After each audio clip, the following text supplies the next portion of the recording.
Welcome back to what I eat in a day series. నాకు ఈరోజు బాగా జలుబుగా అనిపించింది, అందుకే వెల్లుల్లి కారం దంచుకుంటున్నాను.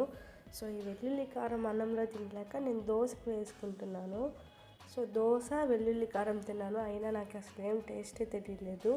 సో వెల్లుల్లి కారంకి ఎవరు తిరగమాత వేస్తారో లేదో నాకు తెలియదు. నేను యూట్యూబ్లో చూశాను, దాని ప్రాసెస్ ఇలాగే ఉండింది, అందుకే నేను తిరగమాత వేసుకుంటా ఉన్నాను. సో నేను అరౌండ్ 10 గంటలకేమో తిన్నాను ఈరోజు దోశ. సో దోశ విత్ టమాటా కారం. సో అంత కారం వేసుకున్నా కానీ నా నోటికి కారమే తెలియలేదు. సో అందుకే ఎక్కువ కారం వేసుకొని వెల్లుల్లి కారం వేసుకొని మార్నింగ్ టిఫిన్ తినేసాను. సో యాక్చువల్గా గీ అప్లై చేద్దాం అనుకున్నాను, కానీ ఆ టైంలో మర్చిపోయాను. నాకు అదే కరెక్ట్గా ఉండింది. సో అటే వేడిగా వేసుకొని ఫ్రెష్గా తినేసాను. సో నాకు 12 గంటల టీ తాగడానికి నేను బయటకు వెళ్ళాను. ఇరానీ చాయ్ మా ఊర్లో ఉండిందనమాట. సో నేను ఖాళీగా ఉండడం చూసి మా అమ్మ తట్టుకోలేక మా మమ్మీ, సో మా ఇంట్లో కొంచెం పెళ్ళి హడావడి అట్లా ఉండింది, అందుకు రంగోలి వేసుకున్నాను. నేను ఈరోజు 3 గంటలకు తిన్నాను పుదీనా పచ్చడి with carrot. So thank you for watching. Please keep watching my videos.